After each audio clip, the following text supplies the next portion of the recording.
And welcome to Revolution Gathering, everyone. Hope you're all doing well. Here we are, just a few days away from the election. I'm sure we're all just nice and relaxed and calm. So, I'm getting over the cold. Still have a little bit of the cold left. Let's see. Oh, we went trick-or-treating, and that was really fun. And I don't think that helped my cold, though, because it was like 45 degrees and raining and cold. It was the first year the kids split up, so I went with Milo and his buddy, and Minnie went with Mom and her friends. And Minnie was Red from The Descendants, which is like the Red Queen, like off of their head, but like a younger, hipper version. And my daughter had a lot of attitude. It was really cute. She had red hair, red dress, red lipstick. It was very adorable. And my son was a scary clown. Second year in a row. This year he had two heads, which actually I found out if you trick or treat in a costume with two heads, a lot of people think it's funny to be like, here, let me give you an extra candy for your other head. And so he scored having two heads, a two-headed costume. So there you go. Some advice for you trick-or-treaters out there. Yeah, so there you go. That was fun. It's been crazy watching all the Tammy Faye Broadway stuff come out and just having people talk about my mom left and right again. That's been so surreal, so wild, and all that. I also wanted to just say thank you to all of you who've been supporting Revolution. We met our end of month budget by like just a smidgen. Actually, we were just a smidgen off, but it was like low, but we still were able to pull it off. And so just wanted to say thank you, everybody, for your support of Revolution. We cannot do this work without you. And so thanks for making that happen. Of course, then it's November again. You're just like, ugh, another month. So I know a lot of us are probably feeling a little bit nervous and a little bit on edge and feel like everybody's kind of shaming everybody about everything and votes and things, and people are saying how they really feel. It's so funny. Some of my friends who I haven't seen say very much these past few months have been letting go pretty hard. And for some reason, a few days ago, Instagram decided to ban me from being able to comment on anybody's conversations, which I couldn't figure out why. Somebody must have been reporting me, but I don't even know what I said. So I can't comment until after the election on anyone's comments. And so I was like, well, at least I have threads, because I left Twitter. At least I have threads.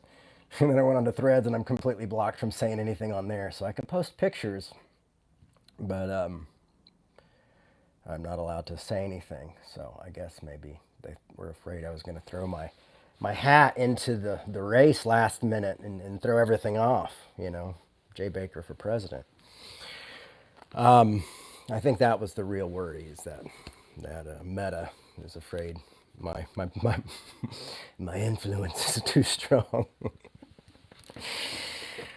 Oh man, I hope you guys are keeping it all together during this rough time, because you have to deal with all the stuff being online. You have to deal with my own crap, everything I post, and how I'm not happy with either one of them. And then everybody else seems to be nervous and afraid, and understandably so. And fear often brings out the worst in us as human beings. And we react out of fear. I was really surprised. I went on to Shane Claiborne's Facebook. I don't spend a lot of time there, but he's been saying some interesting things. So I was like, oh, I'll go over and check it out. I've known Shane. Me and Shane pretty much started around the same time. I know, what did I do wrong? But I went over and checked out his stuff, and he was just saying some things. And I was really surprised, like how people were so angry, especially because he's got mostly like, progressive people who follow him. He's really strong anti-death penalty and social justice. Sorry, that. Okay, I stole one of my kids' peanut M&Ms. I'm not gonna lie. And that was a peanut M&M back there. But man, people were really going at each other over it, you know. And then when they couldn't figure out like to disagree with them over that, they would find out something else they didn't like about him and say, I was like, what is happening? Like, we have lost our minds. And so I really hope we can all kind of like take a deep breath right now and relax. And I can't say anything in the comments anyway, which I almost think it's kind of like, oh, that's a good thing. Maybe it was, you know, more grace for me not to be able to get in there and argue over things. You know, it's like right now, it's like, what are we going to do? We kind of have to live in a moment of what I'm calling, you know, put on the logo, the title for now, radical acceptance. You know, and I learned a lot about radical acceptance when I was doing dialectic behavior therapy. And it's when you're going through a really rough time and there's nothing you can do about it. So you just accept it. You just have to really just go like, this is where I'm at. This is what's happening in life. This is what's happening around me. And what I found with that tool of radical acceptance is it's really helped. It helps you kind of go like, oh, okay. You know, you kind of get out of that mind of where I've got to fix it, or I've got to people please, or I've got to argue out of it, or I got to, you know, you just have to go, okay, now what do I do? You know, it allows you to kind of sit and go like, okay, I'm powerless. And you learn that in the 12-step program. The first thing you do is in 12 steps is you learn that you're powerless over alcohol. And it's the first thing, you know, like, I've got no power over this. And so I think that's important for us to kind of realize at this point we're kind of powerless, which is not a fun feeling, and radically accept that in that moment and we move forward. So today I'm going to share with you some of my favorite verses through life, because I've always felt like I've always been dealing with conflict and worries and things like that in life, but kind of where do we go from here? By the time folks are listening to this online, the election will probably have already happened, because usually our stuff comes out online on Wednesday. But here, you can watch this before Super Tuesday, not so Super Tuesday, Cringe Tuesday. Hey, one thing is my son always reminds me to tell you guys is don't forget to like here and like and subscribe. It really helps our work. It helps us get out there. It helps us please the algorithm, the overlord of the algorithms. Like it when we get likes and things, and maybe they promote us more. I don't know exactly, but I'd love to be able to have more people kind of looking to see what we're doing and why we're doing it, and that there's a point at this is trying to work together. So that's been this week. I'm trying to think of anything else. Nope, just band and trick-or-treating in the cold rain. It's so funny, my son gives me the 100-gram candy bars because they call them old man candy bars, 100 gram. I scored though because somebody gave him a full-size 100-gram, and I've got it in the closet waiting for a special moment. Can't eat too much candy before the premiere of Tammy Faye on Broadway. They're flying me out to New York for that premiere night, so I gotta be like, you know, like that. Anyhow, radical acceptance. One of the things I want to say is like last week when I wasn't feeling too great, I really kind of gave one of my more basic grace talks, and I feel like I should go over some of that territory again. I think that's always good to lay a foundation for that. But I really feel good that was last week. I think it was one of those things, like if you didn't listen to it, I'd recommend going back and giving it a listen and talking about just how, you know, especially my youth, that, you know, not knowing people's political beliefs or really being into that, understanding that, but still having people who loved me and cared about me was, you know, we were able to really realize how important that was. And I think when we kind of live in that grace and we're able to really radically accept a situation, we're also able to appreciate people in our lives who continue to add to it, even though we don't always agree with each other on everything.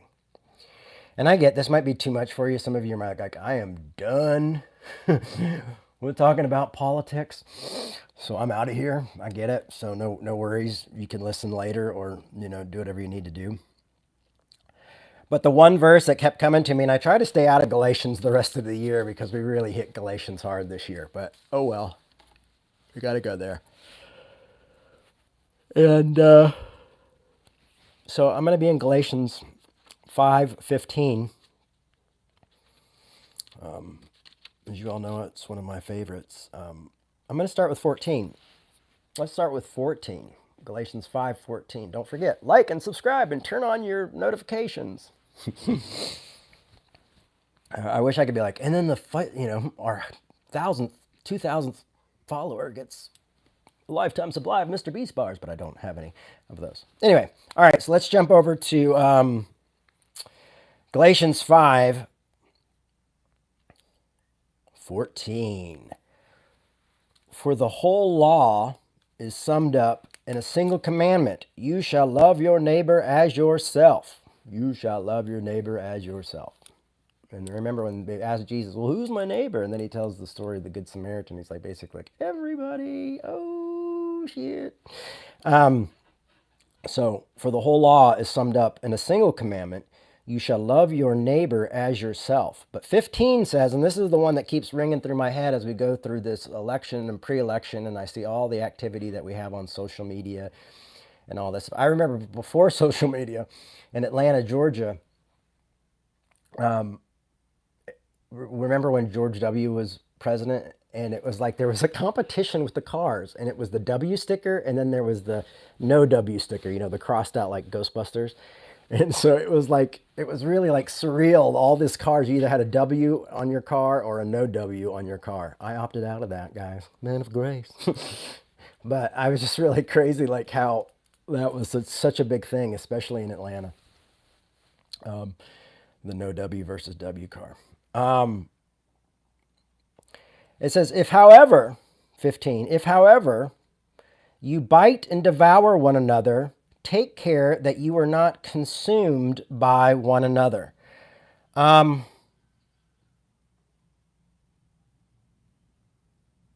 hear people saying that, oh, I'm going to leave the United States if Trump wins, or I'm going to leave the United States if Kamala wins. Most of us aren't in a position where we can be like, I'm just going to buy a house in Europe or Canada or whatever. So that's not the case. And the fact is that we're all going to be in the same boat no matter where we go. And I think a lot of us feel insecure and angry and upset, and we all have different reasons for stuff. Like we have different convictions, there's nothing wrong with having different convictions. The Bible talks about us having different callings and different ideas and different purposes and things like that. So if life has purpose, if we want to be existentialists and have purpose and look for purpose in life, sometimes our purpose is certain groups of people, certain things of people. Like right now, I've been talked a lot about, it's the Palestinian people, but then you got a lot of people say, well, what about these? You got a lot of that happening. And I don't think there's anything wrong about being passionate about those folks, because those folks need us. And then there's people who are more passionate about the bigger picture, and I don't think there's anything wrong with that either. But one of the things we have to realize here is if we go into a thing where we start to shame people for what they think or what they believe. Like I have a lot of people who I really respect who don't like the way I think about politics. You know what I mean? Like I see them post stuff and put up, and I'm like, oh, I'm one of those people that they're talking about, that they're calling idiots, or, one person perverse. And for another thing, I believe, I was like, wow, this is really wild. Like where the gloves are coming off, But these are people I love and care about, and I know. And I'm like, what? I'm not going to take this personal, because I know where we're all at. We're all feeling on the edge right now. Now, I know some of you who watch Revolution and listen to Revolution are not in the United States, and you're overseas. So you're kind of just watching and seeing what's going to happen. But, right over here, everybody's pretty freaking tense right now. And there's a lot of, a lot of judgment. It's a lot of stuff going, a lot of really horrible things being said to each other, and probably to ourselves as well, and confusion and things like that. There's nothing that's super clear when it comes to what we're going through right now in the United States, I don't think. But I'm sure someone can argue with that as well. So this has just kept running through my mind. This verse is, if however you bite and devour one another, take care that you are not consumed by one another. And how we just tear each other apart. And I saw this parenting, I follow this parenting site, and it was saying like, hey, you got to be careful what you say in front of your kids, especially after the election. Like, so many people are going to be like, the world is over as we know it, depending on who wins and things like that. And like, just like, be careful not saying that stuff in front of your kids. Your kids really internalize that stuff, and then they take it to school, and then all these kids are fighting on the behalf of their parents and things like that. I mean, I can hear it in my own kids when they come home and they talk about the election and stuff, and they're like, it's really weird to watch like little people talk about this stuff. And you can kind of hear what other parents are saying and what teachers are saying, and things like that. So, it's one of those things, like when I realize the effect it has on them, I realize, yeah, we got to watch what we're saying. We got to watch how we're saying it. And we're going to have to realize that we live in a world where people think differently than us. That was kind of the idea of when we talked about disagreeing well and things like that, and talking about revolution being inclusive, and having people of, all differences, including differences of thought. We often forget about that, like, oh, there are people who think differently than us. And so I think we have to accept that. And we know that, and often it's our family and they bug us and things like that. But I think right now, a lot of us probably realize even some of our friends and people we care about and people we look up to think differently than us. And that's where that radical acceptance comes in, and going, that's okay, you know? And I've just had to say, like, I'm not going to take this personal, or I'm not going to take the bait. And I'm going to be glad that I'm in a place where I can know that that person still loves me, and what they're saying isn't directed at me, even though it kind of makes me flinch a little bit. It's called, being patient and being kind, and just going like, okay, let's let this calm down. But what we're going to have to be working towards is some sort of radical acceptance. We're in that moment where probably nothing's going to change what's the outcome at this point. At least I don't think, but who knows? And it might be a tough one. I mean, I remember years ago going to bed, and it said Al Gore won the presidency, and then I woke up the next day and I was hearing about hanging chads in Florida. Remember that stuff? So we never, it's weird. So it's easy to live in this world where we're uncomfortable and we're trying to deal with ourselves. But some of the things that might help is like taking some time off of social media, spending it with your family, realizing that we have to live life on life's terms. That's another thing I learned in the 12-step program. So here's this idea, here's this idea where we have to, in the 12-step program, we're accept we're powerless, and we have to learn to live life on life's terms. But all these things kind of help us, you know. And I saw someone just post something about free speech. My posts come up differently now, so they come up real quick. But that's another thing. Is like, hey, you know what? These folks are just practicing their free speech. They'd let them do it. They're people I love. This might be a great conversation for us to have down the road. But I don't recommend getting into it right now.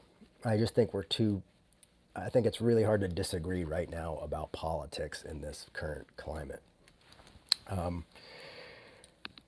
And when you do it, at least if you're going to do it with an ounce of grace and compassion, and patience. But I think it's a good time to realize, like, yeah, we live in a world where people really do think differently. And that shouldn't be shocking to us. I hope that helps us go into some sort of radical acceptance, realizing that we're different. We're made up different. We have different experiences. We have different compassions. We have different things that we're worried about. Certain things and like some people are worried about the country, and some people in the country, people are worried about the world. You know what I mean? It's just we've got different thoughts and feelings here. One thing that I don't think will change, no matter who comes out at the end, is that the work for justice and peace and equality through diversity goes on.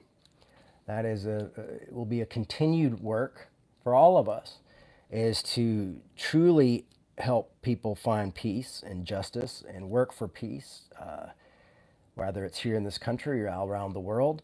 And this idea of helping people embrace diversity enough that they are able to embrace diversity so much that they're able to find equality through diversity, through difference.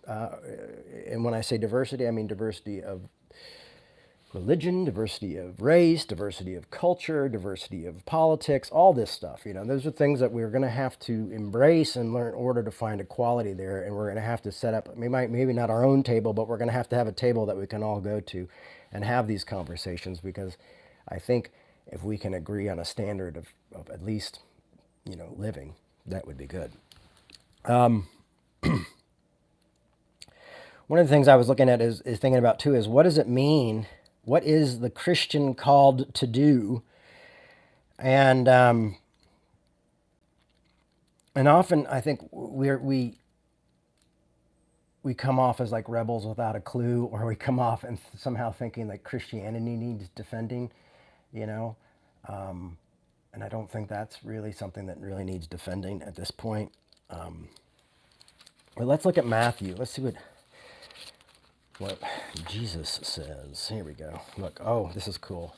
So my daughter came home from school on Friday and she made me a bookmark. My kids know I love to read, so they make me fun bookmarks. Look at this.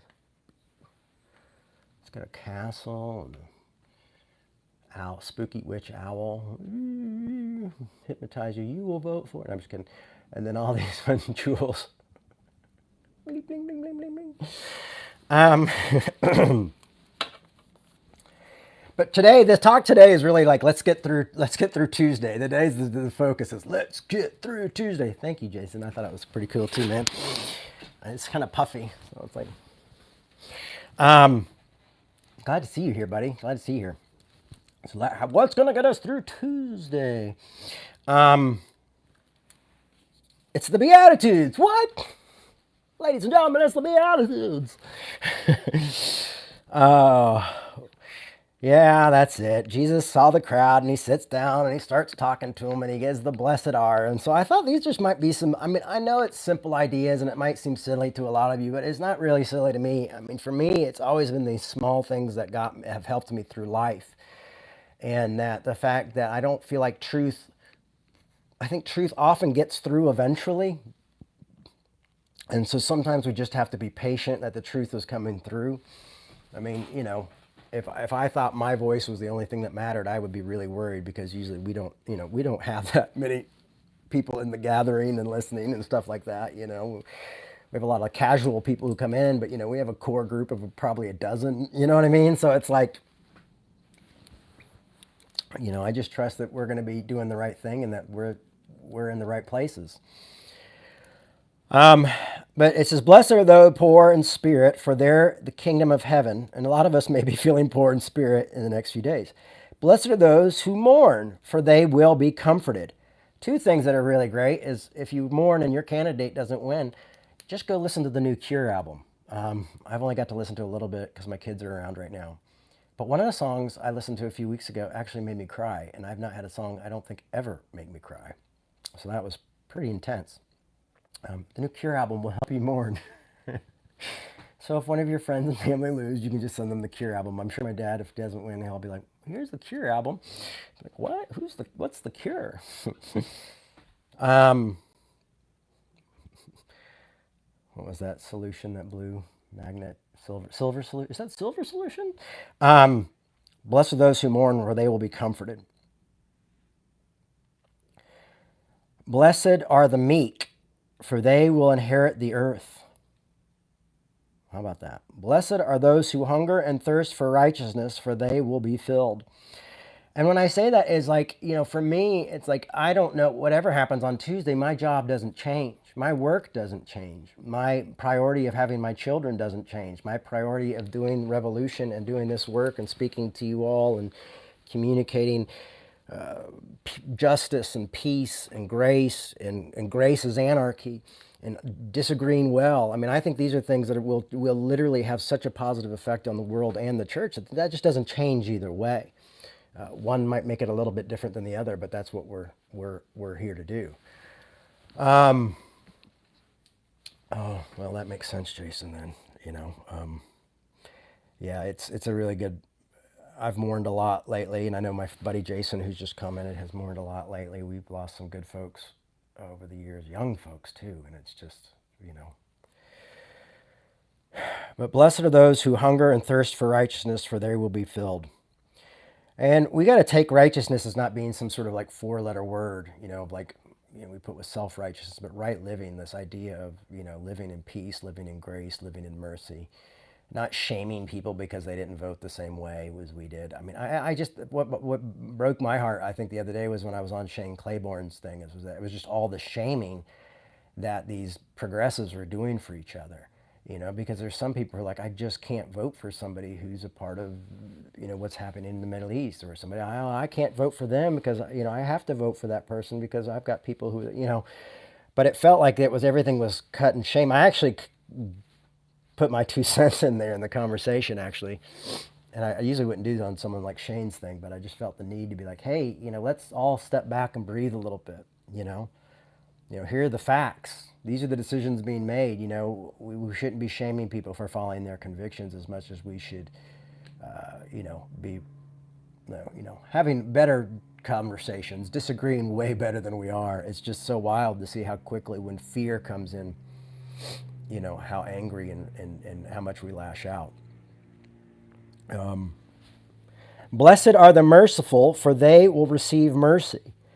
And I think that's the thing, is that we have to be able to show mercy to each other, that we have to help each other in suffering, that we have to help each other through this, no matter what happens. We're going to have to encourage each other through this, and to be merciful enough and be compassionate enough to be able to radically accept the story that we find ourselves in is going to be huge. And when I say mercy, I don't even just mean mercy for others, but show some mercy for ourselves, which might be just stepping back for a little bit, knowing like, hey, listen, if I'm not going to be able to be loving, if I'm not going to be able to be peaceful, and I'm going to be able to, kind to others, one, I'm going to step back and show them mercy, but I also know I don't like myself when I'm not that way, so I need to show some mercy towards myself and kind of step back, and not be in that place right now. And I know that's so much easier said than done. I even though I've been blocked, I found myself a few times going like, doot, doot, doot, doot, and they're like, you can't respond. I'm like, ooh, that was probably good I didn't respond on that one. There's other ones where I've just been like, yeah, good for you. I'm so happy you got a kid or you're together with you, and then there's like, can't respond. But still, there's been some times where I'm glad I couldn't respond. Blessed are the merciful. Blessed are the pure of heart, for they will see God. Problem is everybody thinks that their opinion is the pure of heart, but yeah. Blessed are the peacemakers, for they will be called children of God. And this might be a different type of peacemaking that we're looking at, But the fact is we're all, we may have all had different votes, different boats even, but now we're all going to be in the same boat. And there is going to be a lot of need for peacemaking in this world. We live in a very divided country, in a very divided world, but a very, very divided country.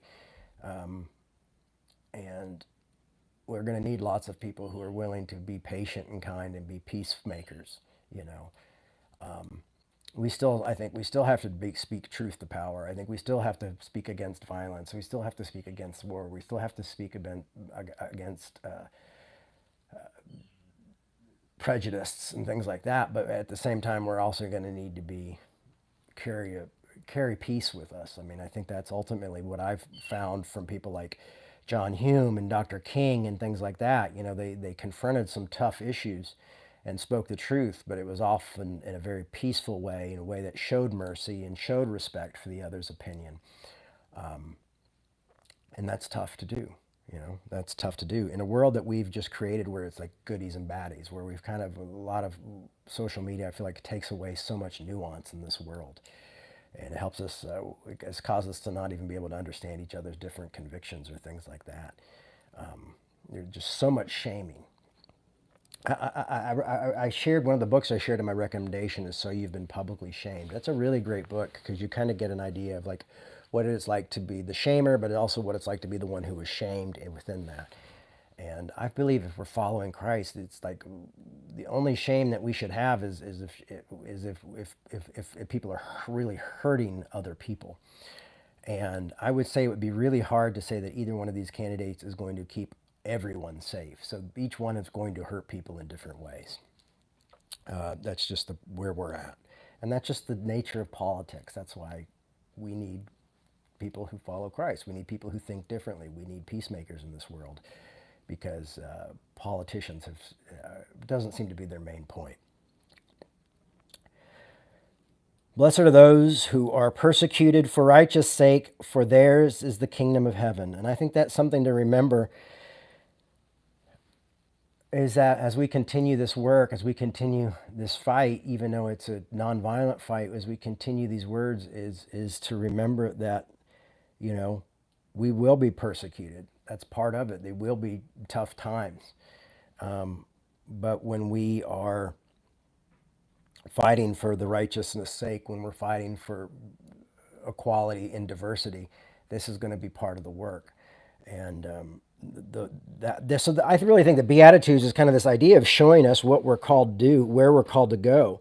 You know, it says, "Blessed are you who are persecuted, vile for your you are persecuted for revile, and you are persecute. You are utterly all kinds of evil against the falsely on my account." You know, he's saying, so when people check you on my account, it says, "Rejoice and be glad, for your reward is great."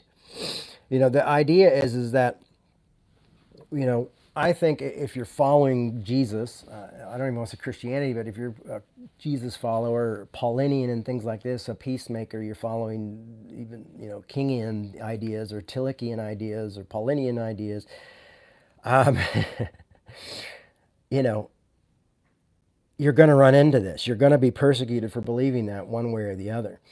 And that's, in some ways, should be a badge of honor for us to have, is that we're, you know, hey, we're really trying this.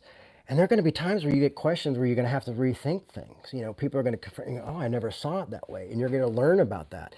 And so I'm often grateful for that, because I just realize the different ways I need to communicate with people. Sometimes I realize that I'm not communicating well enough, or I'm not showing enough compassion or love, or I'm showing too much over here. You know what I mean? And you're able to kind of work those things out. So there's all these positives within this idea of radical acceptance, of realizing you're powerless, but also still being willing to have these tough conversations. And I'm going to go back to the 12-step program. It's, again, is this kind of one day at a time idea. So, you know, divided we fall. I often think about the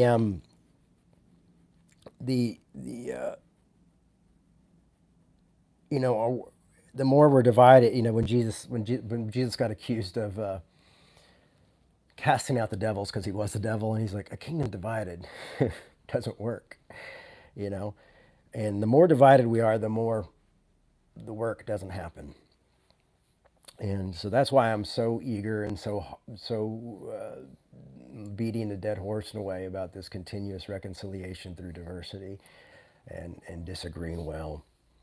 But divided we fall, and kingdom divided. You know, that's so when we're doing type of things, when we're shaming rather than reconciling, that's what happens, is we stay divided.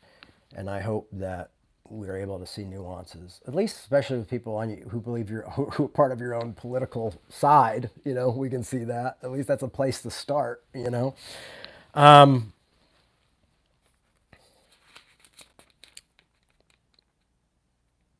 going to jump over to 1 Corinthians.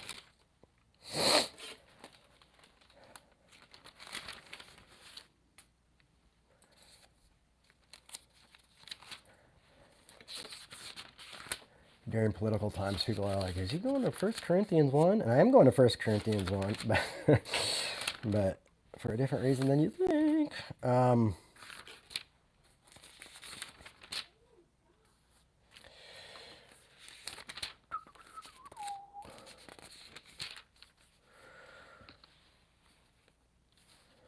Where am I? We are in 1 Corinthians 1.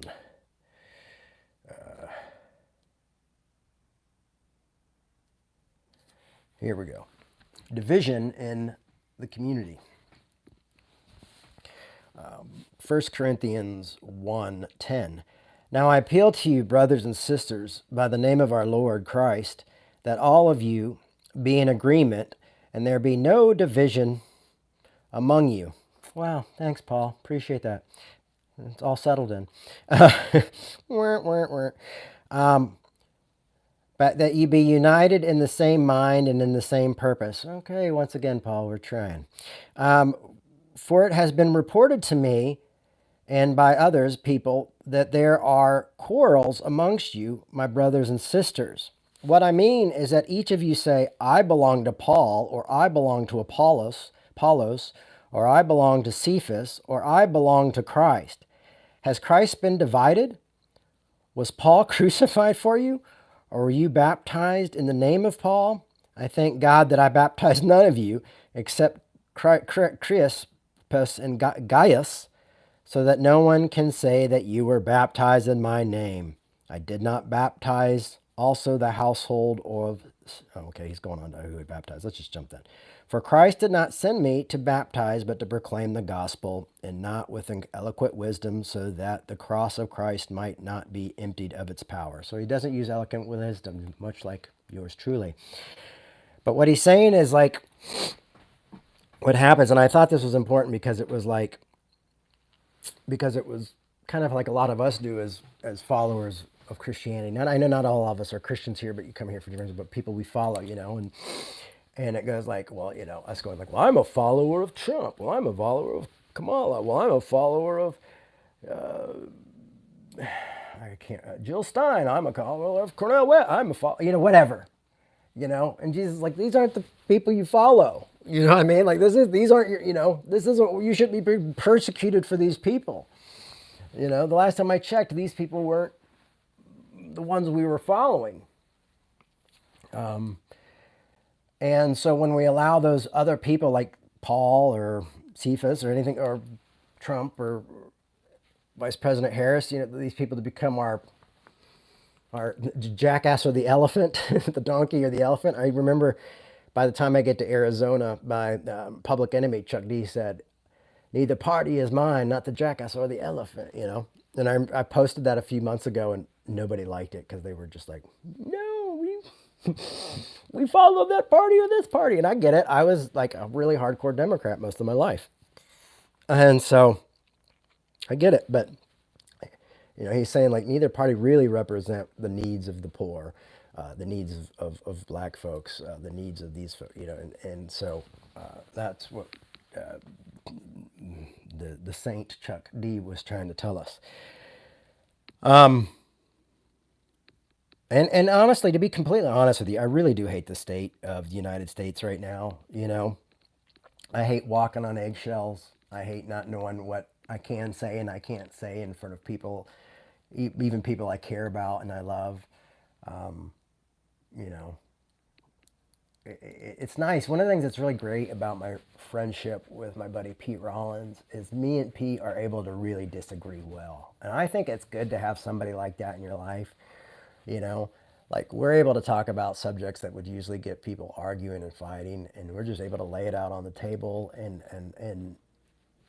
just talk about it and disagree well and learn from each other. And I'm grateful for that. And that's why I would love to see more of that in the world. It's not easy. Even I'm like with Pete, I'm like, well, listen, this isn't an attack. I'm just saying, like I'll send him something and be like, this is just for further conversations. This isn't like me trying to be like, I win, mic drop. And you have to kind of put that on there because there's so much of that going on right now. We're having to walk on eggshells. I just hate the idea of like this, that we just continuously in this like shame spiral for one another and telling each other how bad we are and second guessing each other's friendships, relationships, and families over these politicians.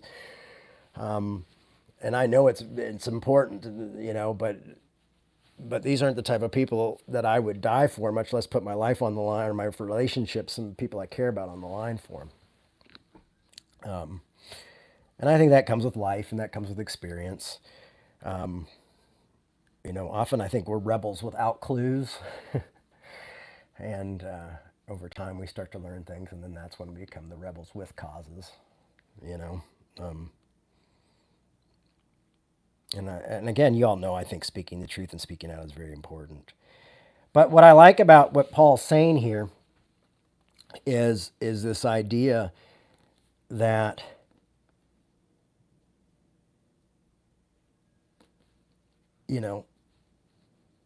ultimately these aren't the important leaders. The important leaders are the folks that are causing us to go into the world and try to make it a better place. And hopefully one day we can influence things like that through people. But right now it seems like we're often left on our own on this. And I was thinking about that verse. It says, I don't even know where it's at right now. I think it's in Corinthians, but I could be off on that. But nothing can separate us from the love of God and the love of Christ. If people are being killed every day for the name of this, people are being wounded.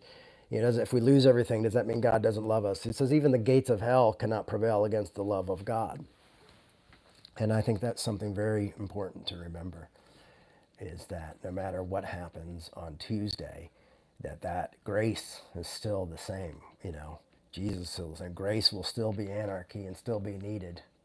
Now we just have a better view of the directions that we're going to have to go, and who are the folks and the people that we're going to be working with and helping and fighting for, and the equality conversations that we'll be having. What's the next move? So that's, for me, is when we practice that radical acceptance, even if it's in great disappointment or fear, we're still able to grasp that and then go, okay, I'm powerless over this situation, but what am I not powerless over? What do I have power to affect? Who can I affect? Who can I help? Who can I care about? What do we do next? How important is community going to become for us? And those are the questions I think we have to ask no matter what happens. So, maybe take some time offline if you can. And I really encourage everybody to try to be a little bit safer for other folks and not be landmines and of shame. you know,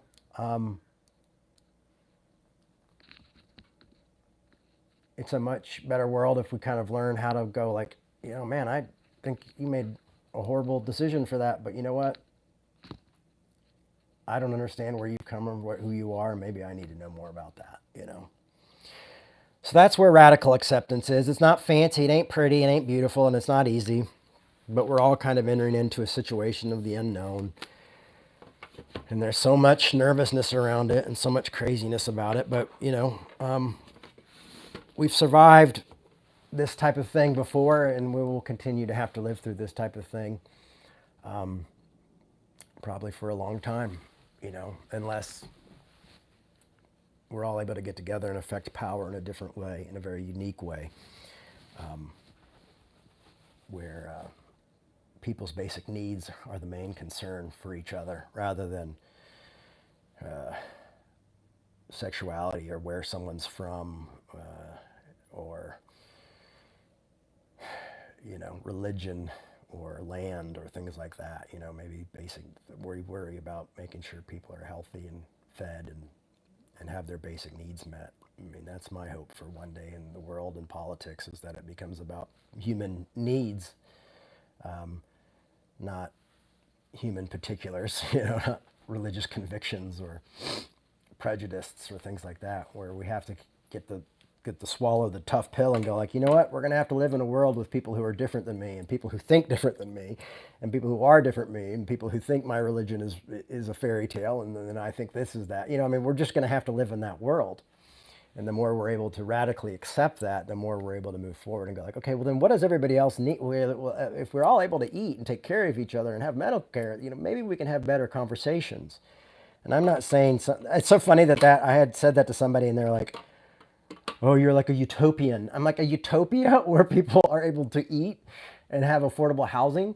To me, that just doesn't seem like utopia. Utopia would be like, everybody gets a free house, no one ever gets sick. That to me would be utopia, not like, hey, we still have to work, but at least we get paid enough to get groceries and do that stuff. And, at least, our country's more concerned about sending people over for peacemakers than bombs, those type of things. I don't know why that would see utopian. I think when we get to the idea that that's a utopian idea, something's broken. We've gotten too far in our thinking, and that's a thief of hope right there. Is saying well, not we can't love the poor, we can't help the poor, we can't help the less valued. We're all gonna we're gonna have to starve each other out, to make a point. And to me, that's just not even humanity. I think we've lost so much humanity. So I think part of revolution is not just telling people about this good news of Jesus. It's telling people, to helping people reclaim their humanity and be restored to their humanity, like restoration, not just restoration for those who have been hurt, but restoration for our own humanity, and that we're able to have that and see that humanity with others and with those we disagree with, even staunchly disagree with. that everybody deserves to have a life and air if they're on this world, and food and a place to live. I think that's the basic message of Christianity, to be honest with you. But some people think it's a secret prayer and a special afterlife. But for me, that is creating a place where we all find unity through diversity, and because we've all realized that that unity is our humanity. So thanks again, everybody, for listening today. Love each other. I can't make any comments, but you can DM me if you're going through it and you're DMing, Jay, I heard what you said, blah, blah, blah, blah. Feel free to DM me on the old Instagram. I'd be glad to have a conversation with you and talk about this. Maybe I'll do some live stuff this week on Instagram as well. So kind of check in with you guys, and we can all check in with each other. So just take care of yourself. No matter what happens, we're gonna make it through this. It's not the end of the world. And nobody, I remember when Conan O'Brien lost his Tonight Show. One of the things he said, he worked his whole life for this. And he's like, no one ever gets exactly what they want in this world. And what Conan was saying is he was practicing radical acceptance. So if it makes you guys happy, I mean, one person might be a little better for me on that, but I'm not going to get what I want, probably either way, what I'm working towards. So my work kind of stays the same. And so I'm here for you guys, and I'm here if you need me on, Instagram. Some people DM me on Facebook, but that gets really confusing. So if you have to, you can do that. I'm going to try to check in this week with some of the Facebook folks, but if you have Instagram, that's really the best way to get a hold of me. And I'm here for you guys. Love you guys. We're gonna fight the system, but we're gonna fight the system in a way that takes care of each other and doesn't beat up. We're gonna fight power, not people. That's what we're gonna do. So love you all so much. Once again, if you want to support our work, you can go to revolutionchurch.com. You can make a tax-deductible donation there. That's the only way we exist, and we'll continue to exist with your support. Don't forget to like and subscribe. Let people know what we're doing, and just live shame-free this week, both ways. Make it a two-way. Make shame-free a two-way street this week.